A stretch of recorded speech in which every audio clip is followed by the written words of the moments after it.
하나님께서 우리에게 주시는 말씀은 에베소서 2장 8절에서 10절까지 말씀입니다. 에베소서 2장 8절에서 10절까지 말씀 제가 봉독해 드리도록 하겠습니다. 너희는 그 은혜에 의하여 믿음으로 말미암아 구원을 받았으니 이것은 너희에게서 난 것이 아니요 하나님의 선물이라. 행위에서 난 것이 아니니 이는 누구든지 자랑하지 못하게 함이라. 우리는 그가 만드신 바라 그리스도 예수 안에서 선한 일을 위하여 지으심을 받은 자니 이 일은 하나님이 전에 예비하사 우리로 그 가운데서 행하게 하려 하심이니라. 아멘. 오늘 주어진 말씀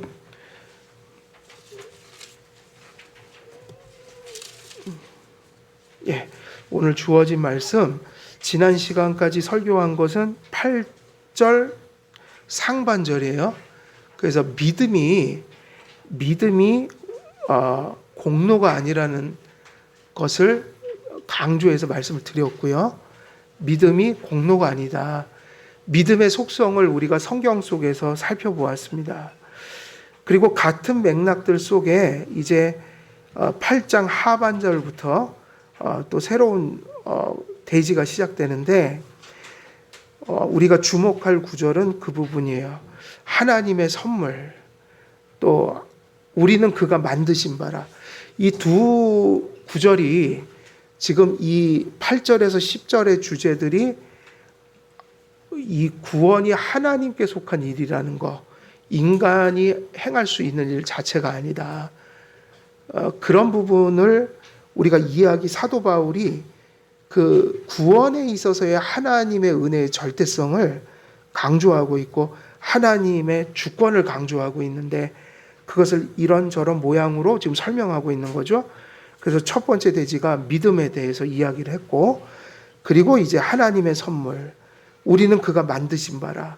이것이 같은 맥락에서 다른 표현과 내용들을 가지고 동일한 주제를 지금 사도 바울이 에베소 성도들에게 또 우리들에게 지금 전하고 있는 것입니다. 그래서 우리 사도 바울이 그 언급했던 하나님의 선물, 이 사도 바울은 하나님의 선물이라는 표현을 통해 다시 한번 구원에 속한 모든 것들이 하나님의 주권적인 은혜로 비롯된 것임을 또다시 재선포하고 있습니다. 하나님의 선물이란 표현은 인간 편에 속한 것이 아무것도 원인적으로 개입되지 않는다는 것을 의미하는 거예요. 그래서 사람들은 가끔 이렇게 헷갈려 합니다. 구원이 하나님이 하시는 거야. 그러면 우리가 할 일이 없지 않냐. 모든 게 은혜니까 우리가 노력할 필요도 없고 고민할 필요도 없고 또 은혜로 구원받는 것이니 우리가 어떻게 살아가든 상관없는 게 아니냐. 근데 그거야말로 정말 이단적인 사상이죠. 그 얘기를 하는 게 아니잖아요. 그죠? 오직 은혜로, 오직 하나님의 주권, 이걸 강조할 때 어떤 참된 성도가, 어떤 개혁 신학이 그렇게 가르친 적이 있단 말이에요. 그렇게 가르치는 것이 없단 말이에요. 그리고 개혁 신학까지 이르지 않아도 성경을 아주 기본적이고 상식적인 태도로 근본적인 복음을 이해해서 개혁 신학을 갖지 못해도 기본적인 신앙에 이른 사람들은 그 사실을 다 알아요. 그래서 우리가 노력하는 거, 애쓰는 거, 또 거룩하게 하나님 뜻에 순종하려고 참 몸부림치고 때로는 그렇게 살지 못하니까, 그죠? 완전하지 못하니까 넘어진다. 그러면 반드시 뭐 한다고 그랬어요? 반드시 그렇게 못 살 때는 뭐를 해야 합니까? 우리가 죄 지으면 회개, 이거 정말 빨리 나와야 되는 얘기예요. 성화가 뭐죠? 매일매일의 회개라고 그랬잖아요. 그러면 그것이 다 우리가 하는 거죠. 누가 하는 거예요? 우리가 하는 거예요, 다. 그죠? 내가 믿는 거고, 내가 노력하는 거고, 내가 고민한 거고, 내가 또 회개하는 거고, 애통하는 거고. 그런데 그게 없다는 얘기가 아니라 그것이 은혜를 받아야지 나온다는 얘기예요. 그리고 심지어는 정말 당신이 은혜를 받았다면 당신 삶 속에 그것이 있어야 된다는 거예요. 그 성화가 뭐냐? 그 삶을 계속 추구하는 거예요. 언제까지요? 죽을 때까지, 완전해질 때까지. 근데 완전해지는 거는 언제 완전해지죠? 죽어야지 영화가 되니까. 그러니까 죽기 전까지는, 우리가 완전해지기 전까지는 성화를 추구하되 어떻게 추구하라고요? 겸손하게. 아무리 대단한 거를 해도 여전히 죄인이고, 우리가 그런 성화라는 거룩한 삶을 추구하는 것도 성령님이 함께 하시기 때문이고. 그래서 여러분, 크리스찬은 크리스찬다워야 돼요. 크리스찬답다는 것은 완전하라는 얘기가 아니라 진정성 있는 신앙을 가지라는 얘기예요. 진정성이 있다고 죄를 안 짓는 건 아니잖아요. 진정성이 있다고 완전한 건 아니잖아요. 진정하다는 것이 그게 완전한 걸 의미하는 게 아니라, 진정하다는 것은 불완전하고 여전히 죄도 짓고 날마다 넘어지기도 하지만 그 하나님 앞에 믿고 살아가고자 하는 열심이 진실하다는 거예요. 그래서 두 가지 중에 하나라는 거죠. 잘 살 때가 있고 성도는, 그러나 못 살 때는 회개할 때가 있다. 회개를 하든지 잘 살든지 둘 중에 하나여야 되는 거예요. 이해가 되시나요? 그래서 여러분, 크리스찬은 성도답게 살아야 되고, 크리스찬 가정은 크리스찬 가정다워야 되고, 그리스도인 가정에서 자라나는 자녀들은 그리스도인 자녀다운 모습을 갖춰야 돼요. 하나님을 믿는데 내 자신도, 내 가정도, 내가 행하는 모든 일들이, 그리고 심지어는 성도라고 모인 교회가 전혀 아까 말씀드렸던 그러한 방향성이 없다. 그러면 그게 병든 것이죠. 병든 것이죠. 그러니까 우리는 죽을 때까지 죄를 품고 사는 것도 맞고, 하루를 살면서 12번도 더 넘어지고, 마음으로, 생각으로 범죄하고, 그죠? 행동을 하진 않아도 마음으로는 얼마나 많이 넘어져요. 우리가 얼마나 교만합니까? 그죠? 얼마나 나태합니까? 얼마나 정욕이 많습니까? 우리가 정말 주님을 위해서 삽니까? 아니잖아요. 내 자신을 위해서 살 때가 더 많잖아요. 하나님의 일이 아니라 현실이 중요할 때가 더 많잖아요. 현실 생활하는 것도 정말 주님의 영광을 위해서 하는 게 아니라 내가 잘 먹고 잘 사고 세상 사람들한테 잘 보이기 위해서 현실 생활도 충실하게 살아갈 때가 더 많잖아요. 그게 우리란 말이에요. 그러니 그게 우리라는 것을 아는 게 은혜란 말이에요.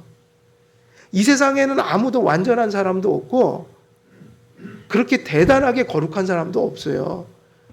근데 그 거룩이 어디서부터 시작되냐면 내가 그런 존재라는 것을 아는 데서부터 거룩이 시작되는 거라고요. 왜? 그 사람만이 자기가 부족하고 내가 참 주님 앞에 추잡한 존재며 하나님이 없으면 살 수 없는 존재라는 것을 그걸 깨닫는 순간부터 누구를 의지하는 거예요? 그래서 거룩하게 되기 시작하는 거라고요. 그래서요, 이 세상에서 가장 미련한 자가 누구냐면 교만한 사람들이에요. 스스로 자기가 대단하다고 여기는 거예요. 근데 여러분, 아무것도 대단할 게 없어요. 왜 그런지 아세요? 우리가 지금 살아있는 게 숨을 쉬고 있어 살잖아요. 이 너무 지극히 당연하고 그 세상에서 누워서 떡 먹듯이 하는 이 호흡조차도 하나님께서 너 이제 그만 와라 그러면 숨이 딱 멎어버리는 거예요. 호흡 자체가 우리의 힘으로 하는 게 아니라고요. 호흡이 끊기는 순간 우리 모든 게 멈춰버릴 거예요. 저는 대학 교수를 하던 분들이 치매에 걸린 걸 많이 봤어요. 운동선수들이 체력으로 살아가는데 어느 날 갑자기 거동을 못하는 걸 많이 봤다고요. 옛날에 우리 어린 사람, 제 나이대에 지금 사시는 분 다 아시죠? 김일이라고 레슬링 선수. 아주 우상이었어요, 아이들의. 저도 그렇게 좋아했어요. 흑백 TV로 나오면 그냥 어디도 안 가고 그거를 앉아서 그렇게 열심히 봤어요. 근데 그분이 나중에 사지를 못 썼어요. 힘이 다. 그래서 성경에서 뭐라 그러는지 아세요? 호흡이 있는 자마다 뭐하라? 여호와를 찬송하라. 아주 기본 성경은요 너무 정확해요. 대단한 일 갖고 찬송하라 그런 게 아니라 숨이 붙어 있는 것만 가지고도 감사하면서 살라. 왜죠? 호흡이 하나님이 주셔서 하는 거예요, 지금. 여러분, 내가 가진 무슨 뭐든지 그게 무엇이든 건강이든 그게 체력이든 무슨 무엇이든 하나님이 스톱하는 시간에 스톱하는 거예요. 그러니까 항상 우리는 무슨 마음으로 살아가야 될까요? 감사가 넘쳐야 되고요. 그래서 감사하는 사람이 어떤 사람일까요? 겸손한 사람이에요. 그 성경을 보면 제일 이 세상에서 미련한 사람이 어떤 사람인지 아세요? 미련한 사람이 어떤 사람이에요? 교만한 사람이에요. 그게 가장 미련한 거예요. 스스로를 높이는 거. 스스로의 힘으로 살아가는 것처럼. 그게 하나님이 주신 게 아니라 내가 잘나서 무엇을 하는 것처럼. 그게 뭐냐면 미련한 것이다. 왜냐하면 그런 사람 속에 뭐가 없어요? 신앙이 없는 거라고요. 신앙이. 그래서 어거스틴이 정말 대단한 교사예요. 어떤 교사예요? 첫째도 보다 신앙의 제일 된 덕목은 첫째도 겸손이요. 그랬더니 두 번째 뭐라고 그랬죠? 두 번째는 뭡니까? 그랬더니 두 번째는요. 두 번째도 겸손입니다. 그리고 세 번 물었습니다.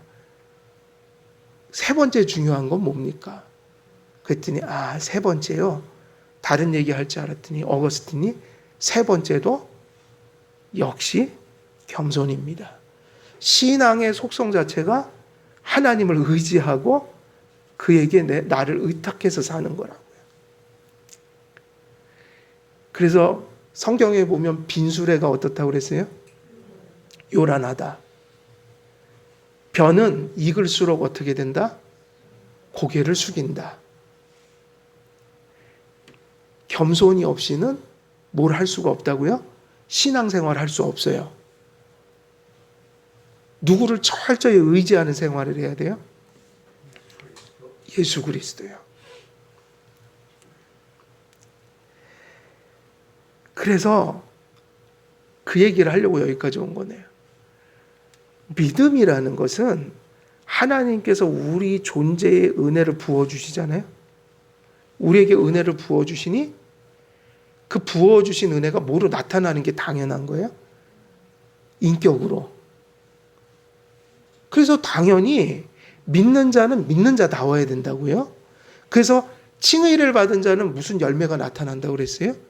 성화의 열매가. 그러니까 막 살아도 된다는 얘기를 성경은 한 적이 없는 거예요. 물론 불완전하긴 하지만 또 매일매일 회개를 해야 되지만 그러나 어찌 구원받은 자 속에 불완전하지만 구원받은 자로서의 실제가 없을 수 있겠냔 말이에요. 그런데 그걸 얘기할 때 자랑하지 말라는 거예요. 무슨 얘기인지 아시겠죠? 그게 나타날 때 사도 바울은 바로 이런 구절이 중요한 게 그것이 너의 공로에서 나온 게 아니다. 그것이 너의 본성에서 나온 게 아니다. 어디서 나온 게 아니라고요? 성화의 열매는 부패한 우리의 본성에서 털끝만치도 나올 수 있는 게 아니라는 얘기예요. 그러니 그것이 어디서 다 왔다? 혹시 너희들이 살다가 선한 일을 좀 한다면 그게 어디서 왔는지를 기억하라? 하나님으로부터요. 은혜가 인격에 떨어지니까 우리는 인격의 반응을 할 수밖에 없죠. 은혜를 받으면 믿음으로 삽니다. 은혜를 받으면 거룩한 걸 따라가지 더러운 걸 따라가지 않아요. 은혜를 받으면 겸손하지 교만하지 않아요. 은혜를 받으면 하나님의 선한 일에 열심이지 나태하지 않아요. 그런데 우리가 거룩하고 열심으로 살아갈 때 그것이 나에게 열매가 막 맺혀질 때 혹은 우리들 안에서 어떤 대단한 것들이 나타날 때 그거를 뭐 하지 말라? 자랑하지 말라. 그게 너에게서 나온 것이 아니라 은혜로 말미암은 것이다. 그러니까 두 가지를 다 조심해야 돼요. 예수님 믿으면서 예수님답지 않게 사는 것을 당연한 것으로 여기지 않아야 되고요. 우리가 설사 주님 앞에 거룩한 삶을 살아가고 이런저런 많은 것들을 이루며 살지라도 그것을 어떻게 하지 말라? 감사할 일이지 자랑할 일은 아니다. 왜냐하면 기독교인은 철저히 성화의 열매가 부패한 본성에서는 나올 수 없다는 것을 성경을 통해서 아는 자들이거든요. 그 모든 것이 무엇으로부터 나온 거예요? 은혜로. 그래서 우리가 잘 살지 못할 때는 은혜 주옵소서 매달려야 되고요. 그 모양 그 모습대로 가면 안 돼요. 빨리 회개하고 은혜를 구해야 되고요. 또 혹여 이제 하나님이 내게 결실을 하게 하면 하나님 저는 무익한 종입니다. 저는 그냥 무익한 종일 뿐이고 당연히 해야 할 일을 하였을 뿐입니다. 라고 고백하면서 제게 나온 모든 것이 내 본성에서 나온 게 아니라 하나님의 은혜 속에 나온 것입니다. 그래서 이렇게 신앙적 겸손, 신앙적 감사를 가지고 살아가란 말이에요. 그러니 여기서 이런 구절들을 우리가 바로 이해하려면 지금 제가 말씀드린 이 교리를 이해해야만 이 구절들을 오해하지 않게 돼요. 계속 그 얘기를 하니까요. 너희들 안에서 나온 게 아니다. 다 하나님의 주권이다. 하나님의 은혜다. 근데 이 말이 꼬리 자르고 머리 자르면 어떻게 된다고요? 추잡하게 사는 삶을 합리화하는 도구로 쓴단 말이에요. 근데 여러분, 이 교회의 바른 교사들은 단 한 명도 그렇게 가르친 적이 없어요. 그렇게 가르친다면 그건 이단이에요. 무서운 이단이에요, 정말. 삶을 파괴하는 이단. 성화라는 그 구원의 한 부분을 다 없애버리는 이단. 우리가 이 정도 얘기하면 이제 이 구절을 그죠? 자유롭게 이제 얘기할 수 있게 되는 거예요. 이걸 받아들이신다면요. 그게 뭐죠? 이것은 너희에게서 난 것이 아니요 다 뭐다? 하나님의 선물이라. 그래서 이 주석가들은요, 이 하나님의 선물이라는 말씀에 주목을 하면서 약간 헷갈려하는 부분이 있어요. 사람들이 이 하나님의 선물이라고 한 게 뭐가 선물이죠? 앞에 구절들 보면 믿음이 나오잖아요. 그래갖고 좀 헷갈려해요. 여기서 하나님의 선물이라 그런 게 뭐가 선물이라고 그런 걸까요? 무엇이 선물이라고 그런 걸까요? 어떤 분들은 믿음 앞에서 언급한 믿음이 하나님의 선물이야 이렇게 해석하는 분들이 계셔요. 그래서 믿음 자체를 가리킨다. 믿음 자체를 선물이라고 그랬다. 근데 어떤 분들은 그렇게 얘기하지 않아요. 그건 너무 좁은 의미다. 믿음만 선물이 아니라 뭐죠? 믿음으로 말미암아 받게 된 모든 구원. 그게 다 뭐다? 다 선물이다. 그러면 뭐가 맞는 것 같아요? 여기서 얘기하는 하나님의 선물이 제가 옛날에 제가 옛날에 잠깐 동안 내비게이터 있었거든요. 거긴 대학생 선교회인데 저는 고3 때 내비게이터 선교회를 가서 있었어요. 근데 이제 딱 고등학교 졸업하고는 또 안 갔어요. 예, 좀 마음에 안 맞는 게 있어갖고, 예, 그래갖고 그때 거기서 그렇게 가르쳐 준 거예요. 믿음은 하나님의 선물이다. 이거를 믿음으로 해석을 하더라고요. 뭐가 맞는 것 같아요? 믿음이에요? 전체 구원을 다 얘기하는 겁니까?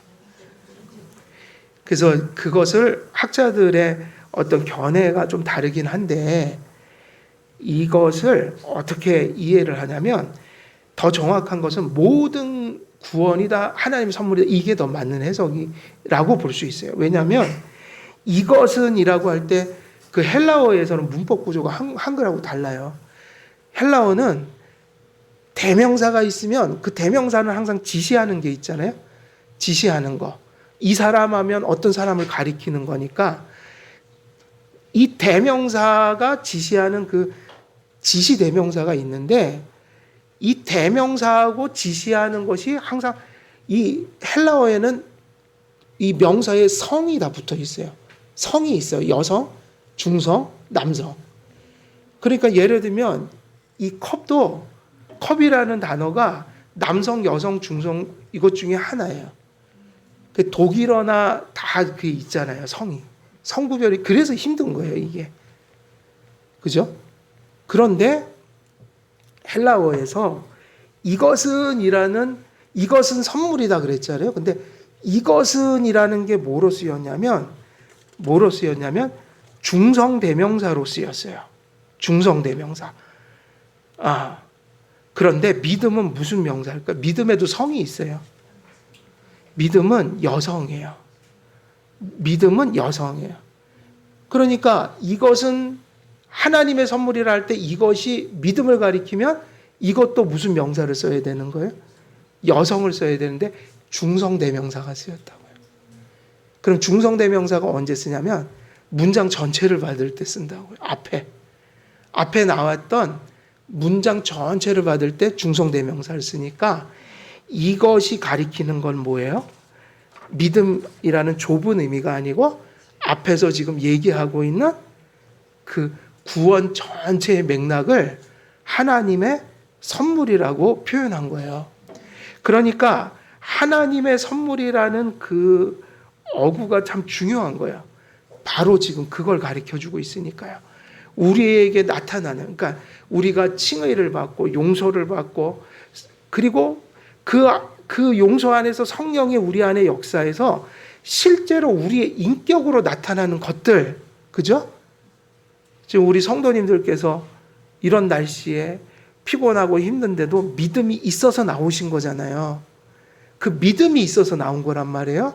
근데 그 믿음이 지금 뭐로 나타났냐면 여러분의 인격으로 나타난 거라고요. 그래, 교회 가서 하나님 예배해야지. 누가 그런 생각한 거예요? 여러분이 한 거라고요.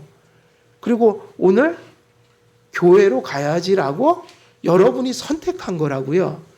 그래서 여러분이 지금 생각과 마음을 가지고 여러분의 의지를 가지고 여기 와서 이렇게 예배 드리시니 여러분이 예배 드리시는 거라고요.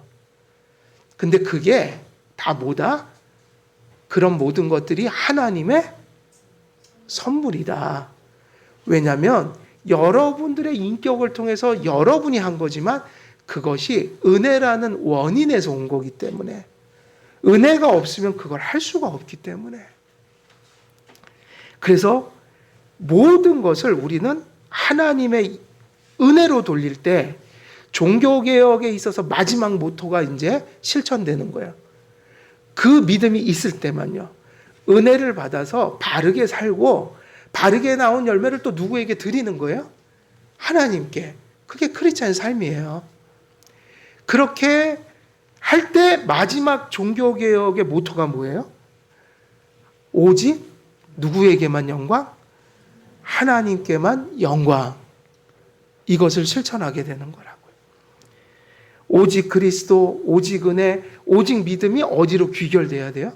오직 하나님께 영광이에요. 그렇다면 사도 바울이 구원의 전 과정, 구원에 속한 모든 것들이 하나님의 선물이라고 할 때 그 전하고자 하는 의미가 무엇입니까? 하나님의 선물을 통해 사도 바울이 전하고자 하는 의미는 로마서와 갈라디아서 그리고 에베소서에서 전하고자 하는 요지와 동일합니다. 하나님의 선물이 강조하는 바는 구원이 인간의 산물이 아니라 하나님으로부터 오는 것이다. 모든 것이 하나님의 은혜로부터 근원된다. 즉 구원에 있어서 인간의 어떤 공로적 행위가 존재할 수 없다. 다시 말하면 인간의 본성에 속한 그것이 무엇이든 거기서 구원에 속한 것을 만들어내거나 발생시키거나 나타내도록 하는 어떤 원인도 존재할 수가 없다. 이거를 가슴속의 중심에 뼈저리게 가지고 살라는 얘기예요. 그러지 않으면 하나님의 뭐를 갈취하는 사람이 될까요? 영광을 도둑질하는 자들이 돼요. 하나님의 영광을 자기 것으로 삼는 거죠. 하나님은 그걸 가장 싫어해요. 심지어는 구약 보면 그런 얘기가 가끔 나와요. 왜 우리같이 못난 사람들 그렇게 하나님을 가슴 아프게 해드리고 그런데도 우리를 버리지 않을까?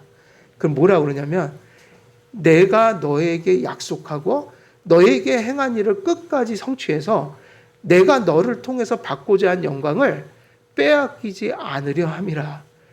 그거를 하나님이 딱 해주셔야 하나님이 어떠하심이 드러난다 이 얘기예요. 하나님이 우리가 부족하다고 그때그때 버려버리고 이러면 하나님의 선하시고 능력 있는 성품이 제대로 나타날 수가 없으니 하나님의 영광을 위해서라도 우리를 버리지 아니하신다. 그러니까 우리가 가끔은 기독교 신앙이요. 이건 분명히 하고 가셔야 돼요. 분명히 하셔야 돼요. 우리는 가끔 신앙생활을 할 때 하나님이 우리를 위해서 존재한다고 생각해요. 그 맞아요? 틀려요?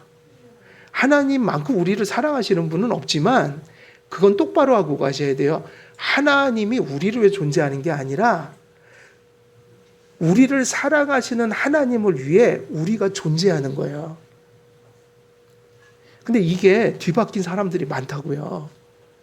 그래서 저는 신앙의 열심을 다 믿지를 않아요. 신앙의 열심을 이렇게 파고 들어가서 살펴보면 그 신앙의 본질이 어떤 사람들은 자기가 잘 되려고 그렇게 믿는 거예요. 자기가 잘 되려고. 근데 그 목적과 이해타산이 사라지면 버려요, 안 버려요, 하나님은? 버린다니까요. 헌신짝처럼. 그걸 구별이 잘 안 되거든요.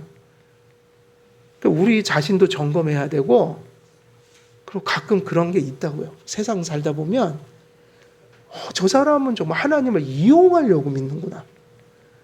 그죠? 수단이 아니잖아요. 하나님은. 목적이어야지.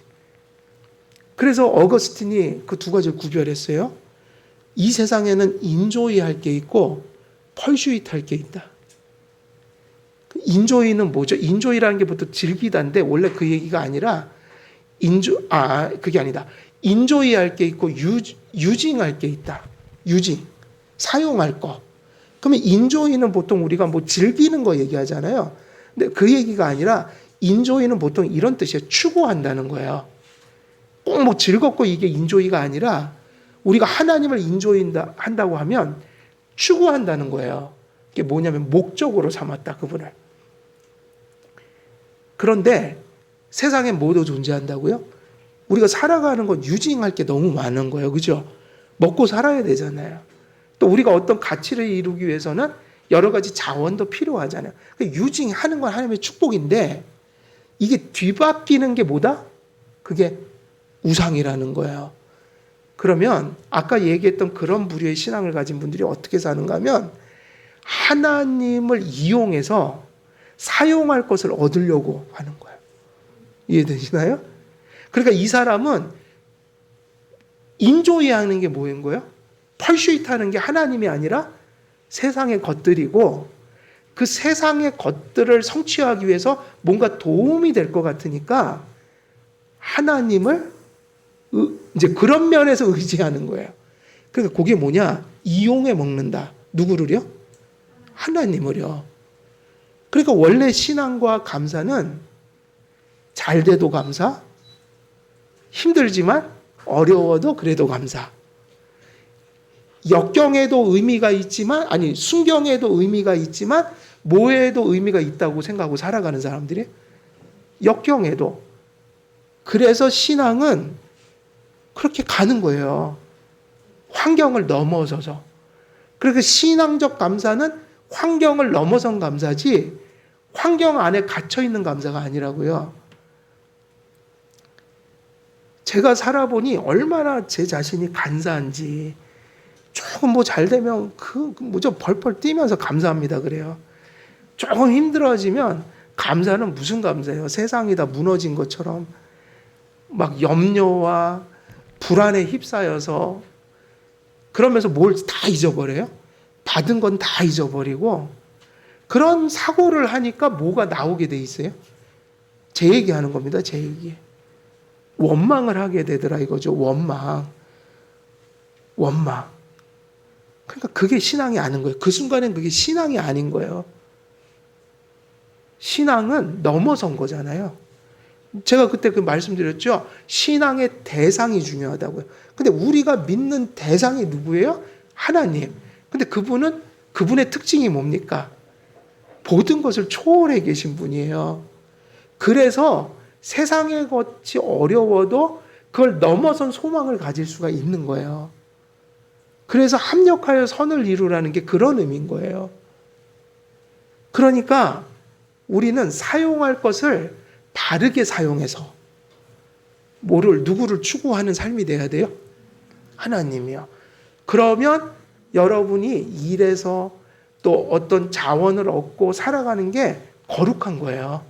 현실 생활이 나쁜 게 아니라 거룩한 거라고요. 왜? 정당한 방법으로 하나님의 은혜 속에서 그 분량을 만족하면서 받아들일 때 이게 중요하죠. 자족하면서 감사하면서 하나님 이만큼 주셔서 감사합니다. 그래서 그거를 최대한 선용해서 열심히 사는 거. 그래서 신앙적으로 현실적으로 열매가 맺혀지고 또 내 사랑하는 가족들을 지키고 또 거기 여유가 있으면 또 주변을 복되게 만들고 이런 것들이 뭐다? 이게 복이라고요. 그러니까 뭐를 잘 구분해야 돼요?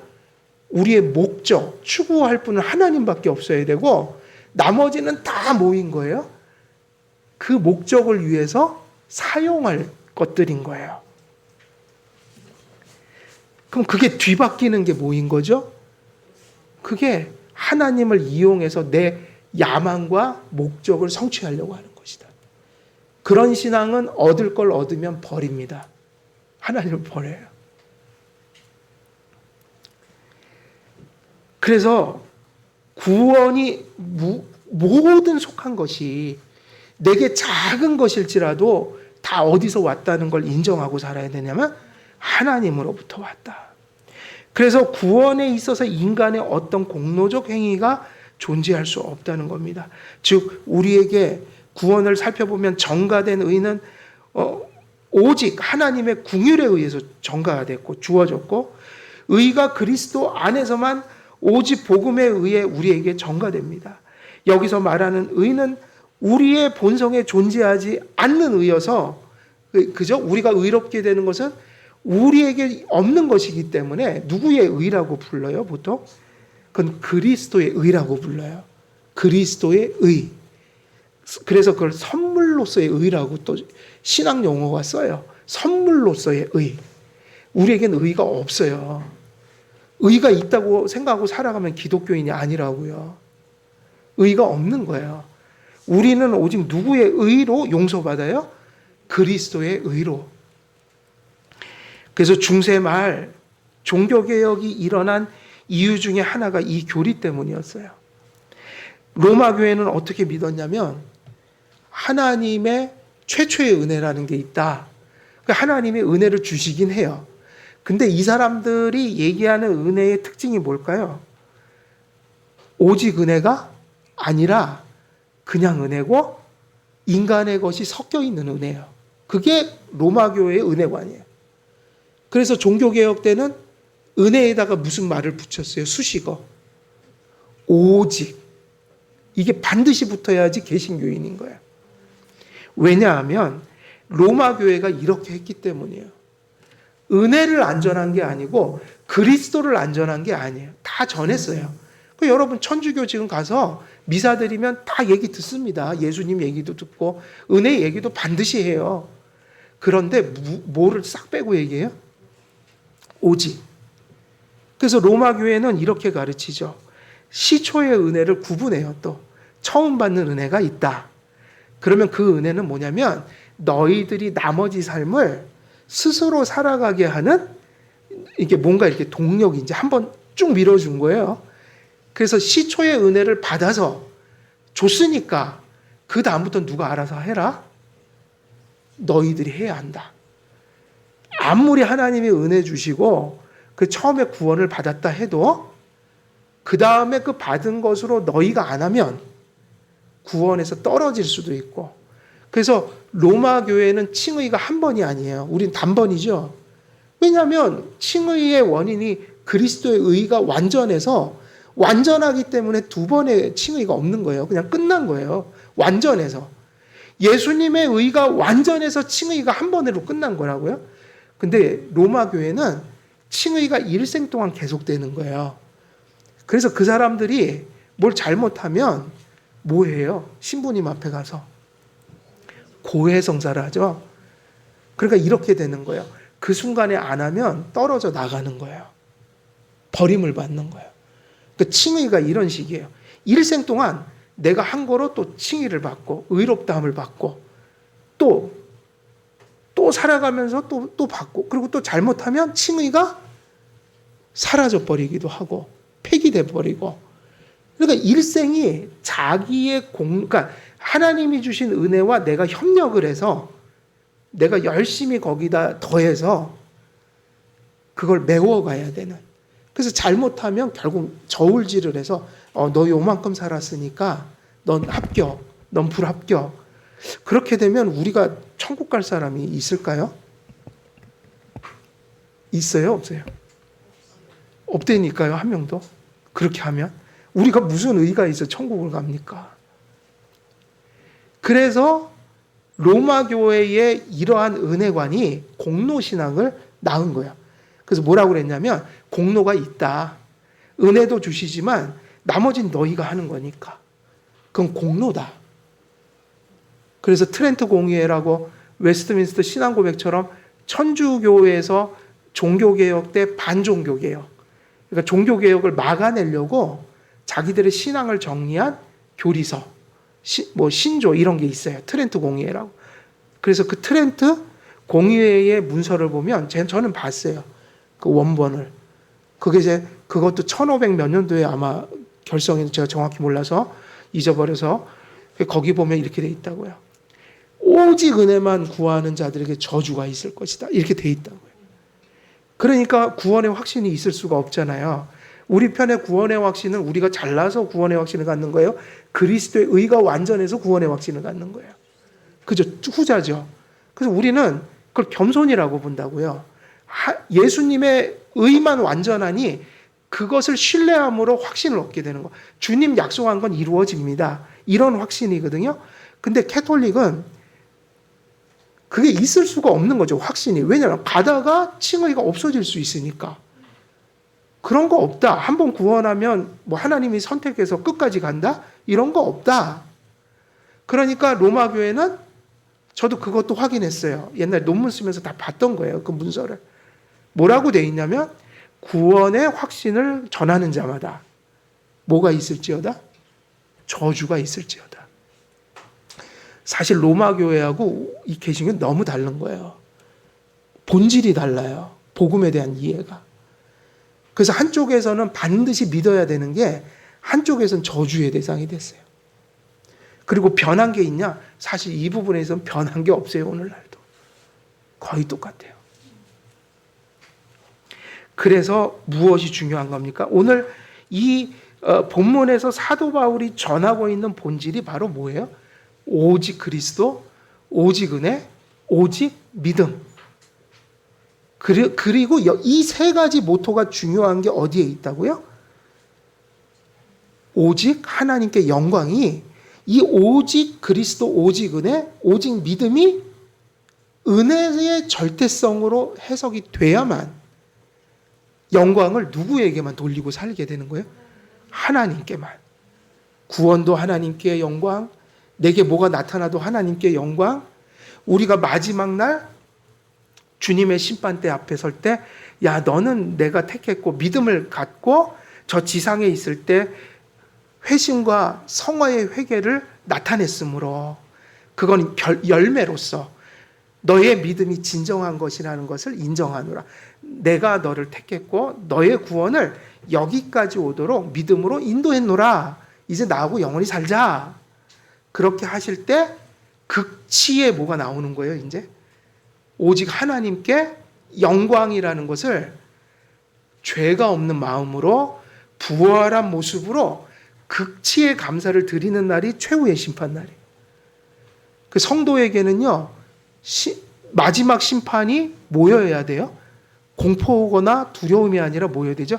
기다리고 기다리는 기대의 날이어야 돼요. 그래서 시한부 종말론자 그리고 대부분의 요한계시록 풀어가는 사람들이 공포심을 불러일으키는데 그거를 지금 매우 본질적으로 잘못된 종말관이에요. 우리의 종말관은 어서 주 예수여 어떻게 하시옵소서, 어서 오시옵소서가 그렇게 계시록에 끝나잖아요. 그렇게 기대해야 된다고요. 왜? 이 땅에선 죄를 품고 있어서 빨리 이걸 벗어버려야 될 거 아니에요? 그게 종말의 날이에요. 그래서 요한계시록이나 종말론을 공포스럽게 전한다면 전 성도들에게 말하는 거예요. 그러면 그분은 매우 반대로 지금 그 종말을 전하고 있는 거라고요. 그러므로 사도 바울은 구원이 하나님의 선물이라고 선포한 후에 그렇기 때문에 누구든지 구원에 대해서 뭐 할 것이 없다? 자랑할 것이 없다고 못 박아버린 거예요.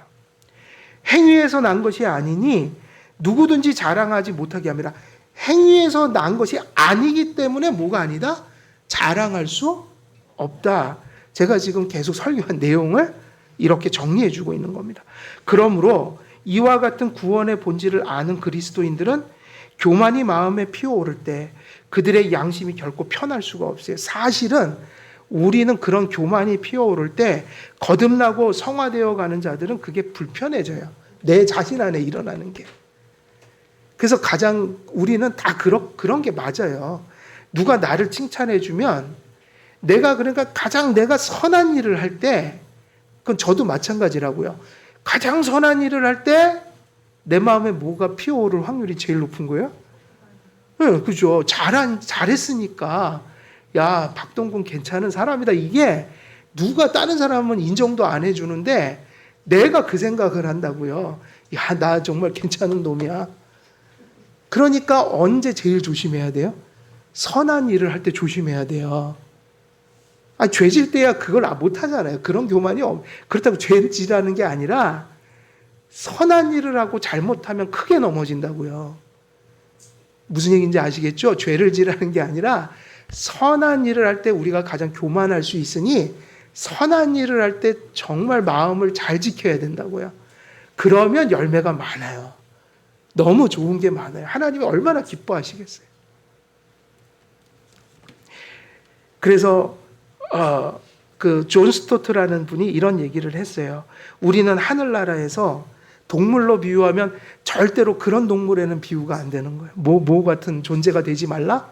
천국에는 그런 동물은 없을 거예요. 이게 비유예요. 천국에는 다른 동물은 있어도 그런 동물은 없을 거예요. 그런 무언 동물이 없을 거예요. 공작새. 이렇게 얘기했다면 우리는 하늘나라에서 공작처럼 우쭐대며 걸어 다닐 수 없을 것이다. 하나님 나라에는 그런 사람이 없다는 거예요. 왜냐하면 거기는 이미 하나님을 온전히 다 알아버려서 죄도 없고 그래서 하나님 나라에는 공작새 같은 사람이 없다는 거예요. 공작이 그런 존재 아니에요. 이렇게 쫙 펼치고 그냥 동물원 가면 얼마나 자태를 뽐내는지 그런 게 없다는 거예요. 그러면서 천국에는 어떤 사람들로 가득해요? 무슨 소리로만 가득해요? 하나님을 자랑하는 사람들. 야, 하나님이 여기까지 우리를 인도하셔서 우리가 이렇게 구원받고 이렇게 천국에서 이렇게 삽니다. 그러면서 우리 성도님들 다 볼 거 아니에요, 그때. 아유, 성도님 반갑습니다. 하나님이 우리 성도님들 여기까지 인도하셨네요. 그리고 또 찬양이 막 터져 나오고, 그게 천국이다.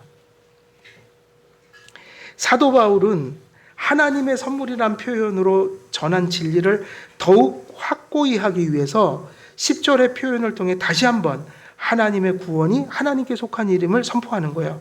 그래서 10절 초두에 왜냐하면이라는 원인과 이유를 나타내는 접속사가 사용됐어요. 왜냐하면, 그래서 여기 10절에는 왜냐하면이 있나요? 없나요? 없죠. 그래서 그 왜냐하면이라는 것이 10절 초두에 원래는 나와요. 원어에는. 그럼 그게 무슨 얘기냐면 10절은 9절에서 자랑하지 못하게 함에 대한 이유를 밝히고 있는 거예요. 그러니까 이렇게 되는 거죠.